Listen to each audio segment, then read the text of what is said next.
Before Zeus hurled his lightning bolts, before Poseidon ruled the seas, before any of the Olympian gods you know existed, there were others. Beings so ancient and so powerful that even the concept of time itself was one of them. They were called the Titans, and they didn't just rule the universe, they were the universe. But here's what nobody tells you about the Titans. They lost. The most powerful beings in existence were overthrown by their own children in the most brutal family war ever conceived. And the question that haunts us 3,000 years later is this: were they monsters who deserved to be imprisoned in the deepest pit of existence? Or were they the original gods, cast down and demonized by the victors who wrote history? Today, we're going back to the very beginning, before creation, before light, before anything you recognize as reality, to understand the beings who came first and why their story matters more than you ever imagined. Imagine absolute nothingness. Not darkness, because darkness is something. Not silence, because silence implies the absence of sound, and sound doesn't exist yet. Just void. The Greeks called this chaos, and it wasn't a god or a being, it was the state of unbeing, the primordial emptiness from which everything would eventually emerge. And from chaos came the first actual entities: Gaia, the earth herself; Tartarus, the abyss below even death; Eros, the force of attraction that would bind all things together; and Nyx, the night. But it's Gaia we need to focus on, because Gaia was lonely. Think about that for a second. The earth itself, the foundation of all existence, was lonely. So Gaia created Uranus, the sky, to be her equal and her companion. And at first, it was beautiful. Earth and sky came together in an eternal embrace, and from their union, the first children were born. These were the Titans, 12 of them: Oceanus, Coeus, Creus, Hyperion, Iapetus, Thea, Rhea, Themis, Mnemosyne, Phoebe, Tethys, and the youngest, the most cunning, the one who would change everything, Cronus. But before we get to Cronus, we need to understand what the Titans actually represented. These weren't just gods with superpowers.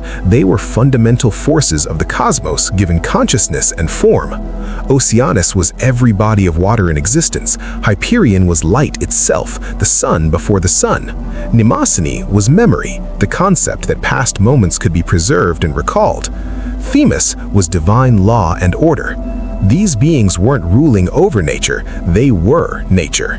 When Oceanus moved, every ocean on Earth moved with him.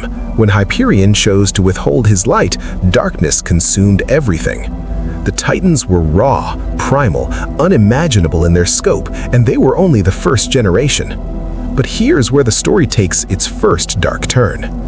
Gaia and Uranus had other children too, children who weren't as perfect as the Titans.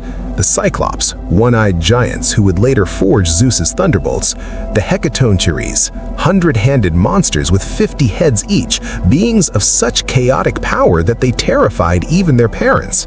And Uranus, looking at these imperfect children, these monsters, made a choice that would doom him. He hated them. He was disgusted by them. So he took the Cyclops and the Hecatoncheires and shoved them back inside Gaia, imprisoning them in her womb, in her body, causing her unimaginable pain. Imagine being the Earth, feeling your own children trapped inside you, unable to be born, their screams echoing through your very substance. Gaia was suffering, and Uranus didn't care. He had the Titans, his perfect children. That's all he needed. But Gaia loved all her children, even the monstrous ones, maybe especially the monstrous ones.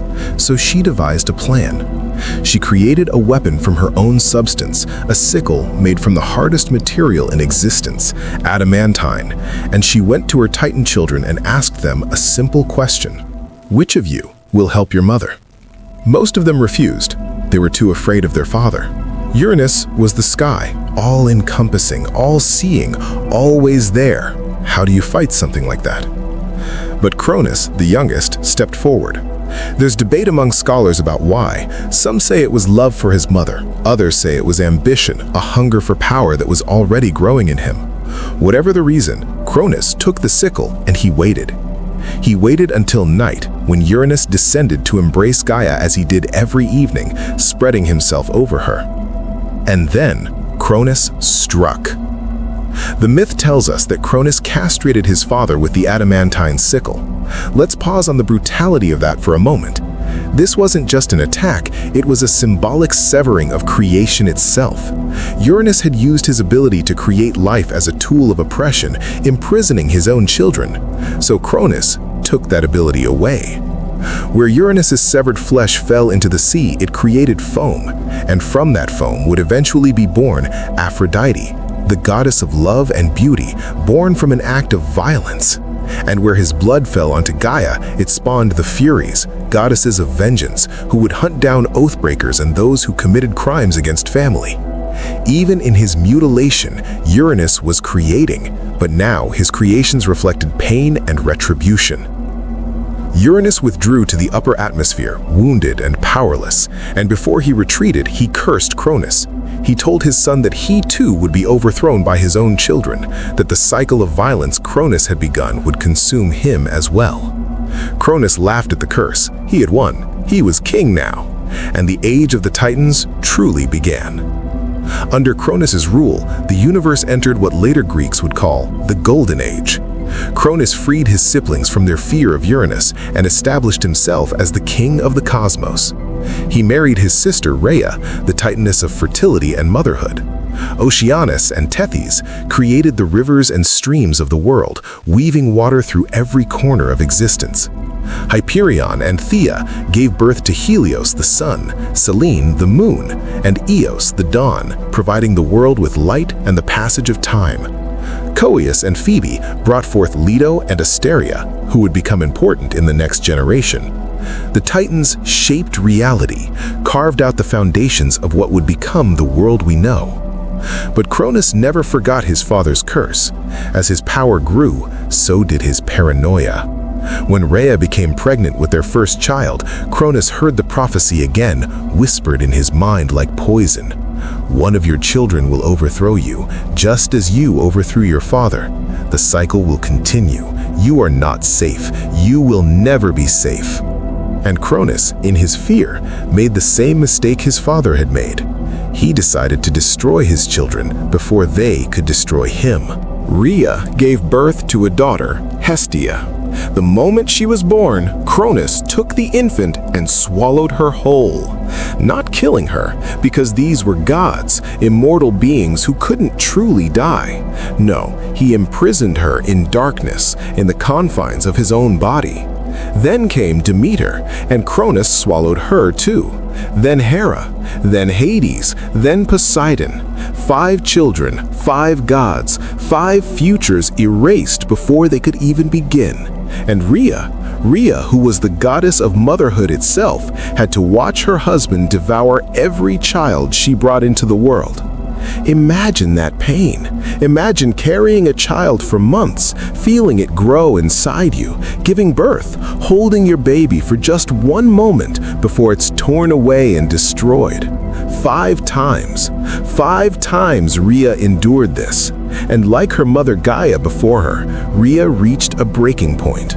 When she became pregnant with her 6th child, she went to Gaia for help. Together, they devised a plan. When the child was born, a son named Zeus, Rhea hid him in a cave on the island of Crete. She wrapped a stone in swaddling cloths and brought it to Cronus, who was so consumed by paranoia and fear that he didn't even look. He just swallowed it whole and went back to his throne, believing he was safe.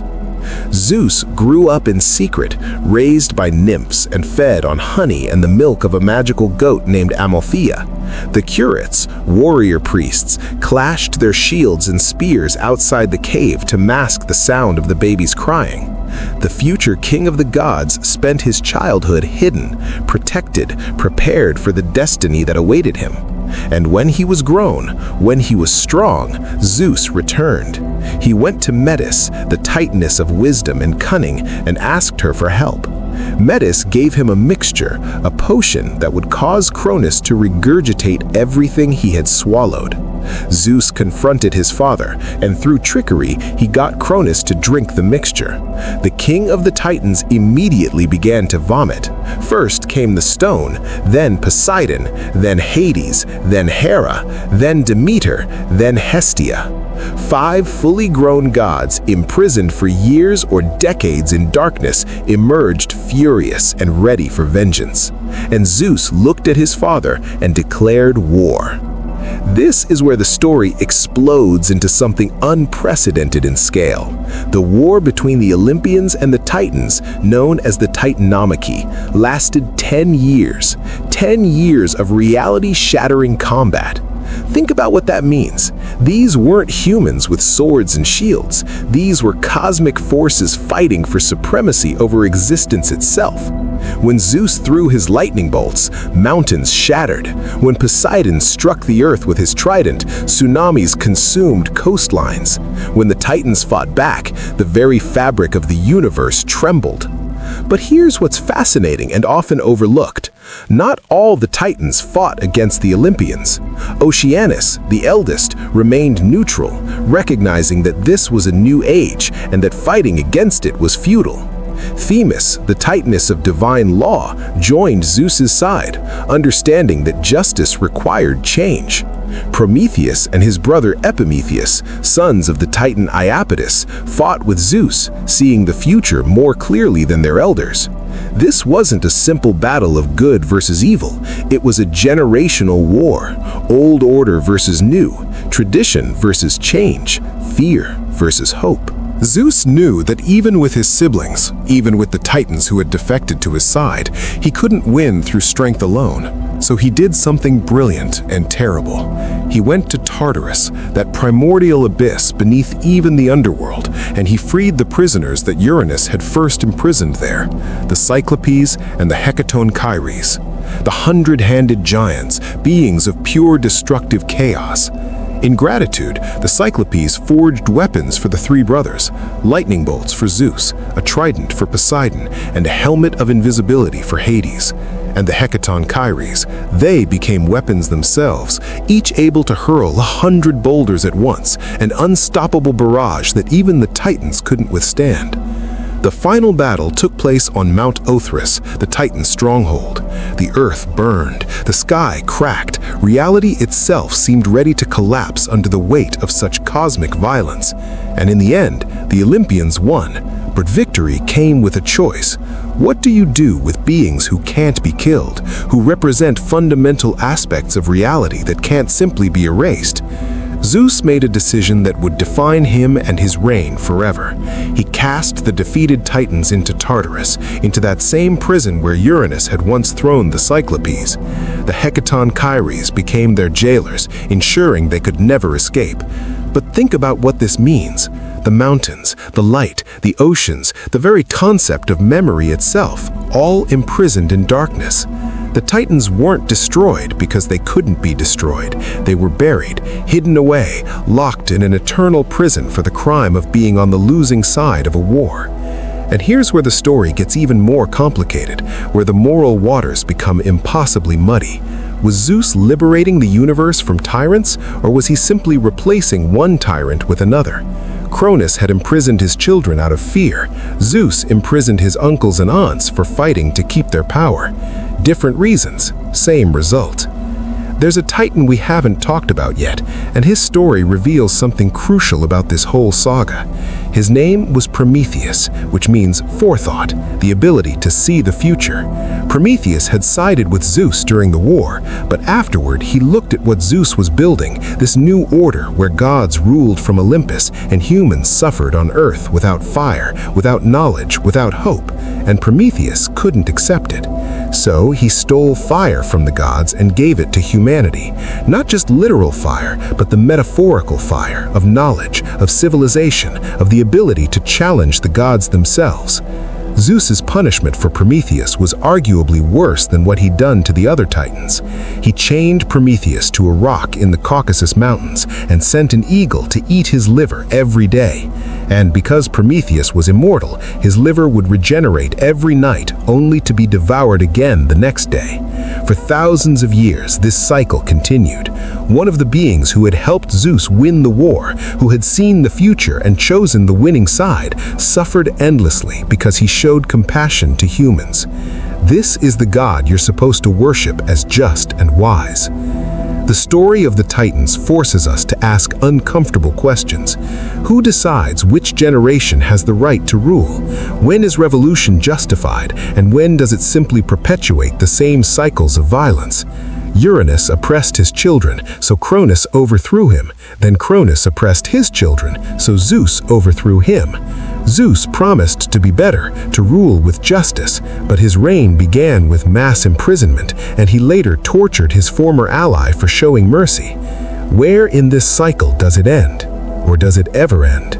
Some versions of the myth say that the Titans will eventually escape, that Tartarus isn't eternal, that one day the prisoners will break free and there will be another war, a final battle where the old gods rise to challenge the new once more.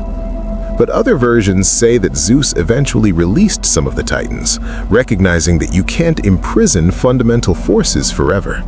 That Cronus was allowed to rule over the Isles of the Blessed, a paradise for dead heroes. That some Titans found peace and even reconciliation with their conquerors. The Greeks themselves couldn't agree on how this story ended, because maybe it hasn't ended. Maybe it's still being written. Here's what strikes me most powerfully about the Titans. They represent the world before humans, before heroes, before the gods who would interact with mortals and care about sacrifices and prayers.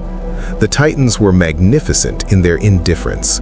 They shaped reality because that's what they were, not because they loved us or hated us. They were the mountains that didn't care if you climbed them, the ocean that didn't care if you drowned. When the Olympians took over, when Zeus and his siblings claimed dominion, the universe became smaller in some ways, more comprehensible, more governed by rules and hierarchies that humans could understand. But it also became more personal, more cruel, because now the gods were watching, judging, interfering. The Titans were chaos, but they were also freedom. Under their rule, there were no temples, no priests, no prayers or sacrifices required. You didn't worship Oceanus. You simply understood that the ocean was vast and powerful and would exist long after you were gone. The shift from Titans to Olympians mirrors something in human consciousness, a movement from awe at nature's raw power to the desire to negotiate with it, to make it personal, to create gods in our own image who might listen to us, might care about us, might be bargained with. But we lost something in that transition. We lost the purity of confronting forces that simply are, without agenda or emotion. When you face the ocean and you understand it's not angry with you, it's not punishing you, it's just being the ocean, there's something clarifying about that. The Titans taught the ancient Greeks that the universe doesn't revolve around humanity. We're not the center of creation. We're not even particularly important. We exist because Gaia and Uranus came together, because their children shaped reality, because their grandchildren decided to make a world where mortals could live. But it wasn't for us. It was the gods pursuing their own power, their own desires, their own wars. There's a profound loneliness in the Titan myths, a sense of primordial isolation. Gaia was lonely, so she created Uranus. Cronus was paranoid, so he consumed his children. Prometheus saw the future and couldn't stop caring about mortals who would never know his name. These aren't the petty squabbles of Olympus, Zeus chasing nymphs or Hera taking revenge on his lovers. These are existential crises playing out on a cosmic scale. What does it mean to be powerful beyond measure, but still fundamentally alone? What does it mean to be eternal, but trapped? What does it mean to see the future and be powerless to change it? Atlas is perhaps the most tragic of all the Titans, and his punishment reveals something essential about how the Olympians understood justice. Atlas had led the Titans in battle against Zeus. He was one of the strongest, one of the most dangerous. So when the war ended, Zeus sentenced him to hold up the sky for eternity. Not the earth, as many people think, but the sky, the actual heavens, the weight of the cosmos itself pressing down on his shoulders forever. No rest, no reprieve, just eternal labor, eternal punishment for daring to fight for his family's right to rule. Every sunset, every dawn, every star that crosses the night sky, Atlas is there, unseen, unremarked, holding up the firmaments so that earth and sky don't collapse back into each other. He's a warning and a tragedy, a warning to anyone who might challenge Zeus's power, and a tragedy because Atlas was only guilty of loyalty, of fighting for his father and his siblings against the younger generation. Is that really a crime worthy of eternal torment? Or is it simply that Zeus needed to make an example, needed to show that he could be just as cruel, just as absolute as Cronus had ever been? The more you dig into these myths, the more you realize that the ancient Greeks weren't telling simple stories about heroes and villains. They were grappling with the same questions we still grapple with today. How do we break cycles of violence? How do we honor the past while building something new? What do we do with power when we finally obtain it? Do we use it to liberate or to dominate? The Titans had their chance to rule, and they ruled through fear and oppression. The Olympians claimed they would be better, but they built their throne on imprisonment and torture. So who was right? Or is the question itself flawed? Maybe there are no good gods, only different shades of tyranny. But here's where the story becomes even more complex and beautiful. Some Titans weren't imprisoned at all. They were too important, too fundamental to be cast down. Helios continued to drive his chariot across the sky, bringing sunlight to the world. Selene still guided the moon through its phases. Eos painted the dawn in colors of pink and gold every morning. These Titans weren't warriors, they were keepers of essential functions, and Zeus recognized that imprisoning them would mean imprisoning the light itself, the very rhythm of day and night. So they continued, survivors of a war that had destroyed their family, performing their duties because that's what they were created to do. Mnemosyne, the Titaness of memory, actually became Zeus's lover and gave birth to the 9 muses, goddesses of art and inspiration. Think about that, a Titan and an Olympian coming together to create beauty, to create culture, to create the very concept of artistic expression. From the oldest generation and the new, something transcendent emerged. The muses who would inspire Homer to write the Iliad and the Odyssey, who would guide sculptors and poets and philosophers for thousands of years, they were children of both worlds, living bridges between the age of Titans and the age of Olympians. This suggests something profound. The war wasn't the end of the story. It couldn't be, because you can't completely destroy the old to build the new. You have to integrate, to transform, to carry forward what was valuable while leaving behind what was toxic. The Titans represented raw power without wisdom. The Olympians represented order, but also cruelty and ego. What the Greeks were really exploring was the necessity of both, the idea that creation requires chaos and order, memory and forgetting, tradition and innovation. There's a philosophical school of thought that says the Titans represent the older gods that pre-Greek peoples worshipped, that when the Greeks moved into the Mediterranean region, they conquered not just lands, but mythologies, incorporating older deities as defeated enemies in their new stories.